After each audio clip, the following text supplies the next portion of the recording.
What is going on, crew? Welcome back to Founders Fire. My name is Iggy Odighizuwa, and I'm the founder of CharlieAI.io, an AI-powered revenue automation platform to help you produce more sales without having to increase your ad spend. Still working on that, but I'm super excited for this video because in the last video that I posted, I said we're gonna hit $1 million in a month. And I want to give you guys an update on that. So I've been documenting what we've been doing with this brand and implementing what I teach inside of this company. And it's been so cool to see it happen. When I first started documenting what we were doing within this company, they were doing about $165,000 a month. And we've been able to, as of March 31st, we did $1.1 million cash collected in a calendar month. So $1,105,680, which is sick. But I'm not surprised that we were able to do this, because when you have a predictable system inside of your business for driving results, it makes it very easy and straightforward for you to predict the future of your business, assuming all these different variables continue to do what they're supposed to do. So when we first started this journey together, I told you about my AI lead management playbook. It's the same thing that we use to manage and structure revenue operations and sales operations within the business and really start to optimize it. I'm in the process of doing something very similar for another brand and getting them over the $1 million per month cash collected mark. And that brand is already like halfway there. So lots of cool things, but it's the same playbook. If you've been watching this and haven't started working on implementing AI inside of your sales process, what are you doing? Go to CharlieAI.io and book a demo of Charlie. Now, in order to use Charlie, you need to be doing over $50,000 a month and using cold traffic to drive your growth. We don't really work with anyone who's just pure organic. So you need to have some paid ads. You need to have some inbound leads. Like the demand gen engine needs to be really dialed in. So when you're mapping out, how do I get my business producing results pretty consistently? First thing that you have to have in place is going to be your demand generation. How are you generating leads? How are you generating demand? And then what are you doing with that demand? And how are you turning that demand into sales calls? And how are you turning those sales calls into sales dollars inside of your bank? So the first thing I like to map out is like, we need to do some research. And I don't take on a brand that's completely brand new, just because that's not my game. I've been so far removed from like that entry level stage. I don't even know how to help somebody who doesn't know what they don't know with starting a business. Right. So my main lane now is taking somebody from like 50 to 80K a month to over $1 million a month in cash collected. And typically it doesn't happen overnight. There's a lot of pieces that needs to get in place and there's in the right sequence in order to make that even possible. So the first thing that you need to have in place, you need to have your demand generation. If you don't know how to generate leads, I could technically help you generate leads. It's just not something I want to do. I don't want to teach people how to generate leads. So it's just not my game. Go get a mentor, hire somebody who can help you generate leads, or get an agency that can help you generate leads. Like, I don't want to teach how to generate leads. What I do like to do is, how do you turn those leads into sales qualified opportunities, and how do you capture that into predictable revenue for your business? So that's where the AI lead management playbook comes in, mapping out your pipeline and setting it up to where you can deploy AI agents throughout the different steps inside of your sales pipeline. And as you start to train the AI agents on different stages inside your pipeline, you get very, very predictable outcomes if you can feed it the right leads. You get predictable outcomes, predictable sales calls, predictable sales opportunities, things like that.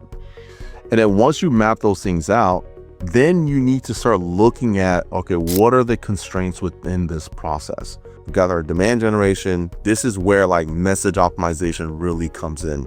And so in a previous video, I already walked through our 8-figure optimization framework, right? We've got audience verification, message optimization, conversion optimization, and then we start to scale. All right, and we don't start scaling until we get those things done, because those are the foundational pillars that you need in order to create the chassis that's going to allow you to go as fast as you want. So we put those things in place. We got a demand gen engine. So that is a portfolio company. So my team does the marketing. All right. So we own building out the acquisition system from like, what do people see? What are the headlines? What's the landing page? What's the opt-in page? We even script out the VSL. We do the emails. Every single thing a human being sees within that entire system, my team builds and I own, mapping out that strategy. So we build out the acquisition system, and not just like the media buying, like from click to close, we're orchestrating that entire process, even to the point where I'll even build out like sales presentations or sales enablement tool for the different teams within our portfolio to really unlock their ability to turn more of those demands that we're generating into sales, into dollars in the bank. So we get the demand gen in place, and then we start to map out what is the actual process, that client journey, and then start to map out all the different stages and train different AI agents throughout that entire process to run that. So a good example for that company that I just showed you, I'm going to show you the results for AI agents that are running their entire sales pipeline, right? So you can see from March 1st to the 31st, what does that actually look like? And how does that map and how does that track against the actual results within that business, right? So if we go in and we start looking at all those and we start just mapping those things out. So once this thing loads, and you can start to see what that actually looks like within the business. But it's a lot of data that needs to load right now. So hopefully it doesn't make a fool of me and that it loads and does what it needs to do so you guys can see. But you can see this is across 5 different AI agents. All right, well, hopefully it loads and I can show you, but essentially like we can see all the different stages that causes a drop off inside of the entire pipeline for that sales operations. So once we get that dialed in, then the next step is, do we have enough availability on the calendar for us to increase the faucet of demand? And is the team closing at a high enough clip for it to produce a return on cash? I don't look at return on ad spend as far as revenue. I look at a cash ROAS. What is the return on cash that comes back into the actual bank account in a 30-day period, so that we can ensure that we're able to run traffic and allocate capital in the most effective way possible. And right now, like for March, we only spent $160,000 on ads and collected 1.1 million. So that's almost a 10x return on cash spent, which is insane. You know, but the way that's possible is those micro optimization throughout the entire cycle. So we have the demand gen, we have the AI lead management playbook that we implement, and then we start going through an optimization engine, audience verification, method optimization, conversion optimization, and then scale, right? So now we're in that phase where we're starting to scale, but we got to stabilize the new level of performance and make sure that things aren't breaking as we are maintaining. So now the next shift is sustaining this level, putting the systems in place to support the sustained results that we want, and then building capacity to get to the next stage, which will be getting to about 2 million a month. So we're not going to go from 1 million to 2 million. That's just going to be reckless. So what we have to do is we have to exercise some restraint and start to put in the pieces in place to build capacity so that we can, when we decide to go pedal to the metal again, we can sustainably get to the next level. But in order to do that, we have to put the pieces in place, make sure the team is performing, stays consistent, make sure marketing continues to produce what it needs to produce, make sure Charlie's performing at the level that it needs to perform, and ensure that nothing in between is breaking unnecessarily. And then as we are stabilizing the performance on from between marketing and sales, we have to build capacity on the back end and make sure that coaches are being hired, trained, onboarded, and clients' result is sustainable at this new altitude, right? So the worst thing that can happen with a business like that is you go too fast and you get altitude sickness and you start sabotaging your results. You start making dumb decisions, start hallucinating, and like you lose touch with reality. So the way that you combat altitude sickness is you take time to let yourself get acclimated to the new altitude, right?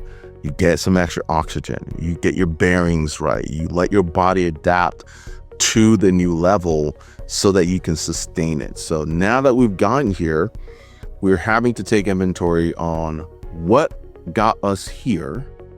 What do we need to do that's going to help us sustain it?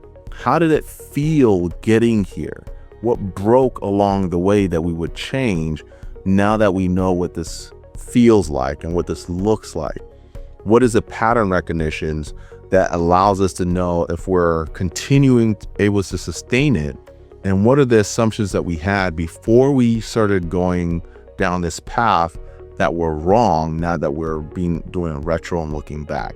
So that's going to be the most important thing that you have to sit down and do. You have to document those learnings, you have to document those findings, and have a process of being able to evaluate and make those little iterations as you start to come into new information inside of your business.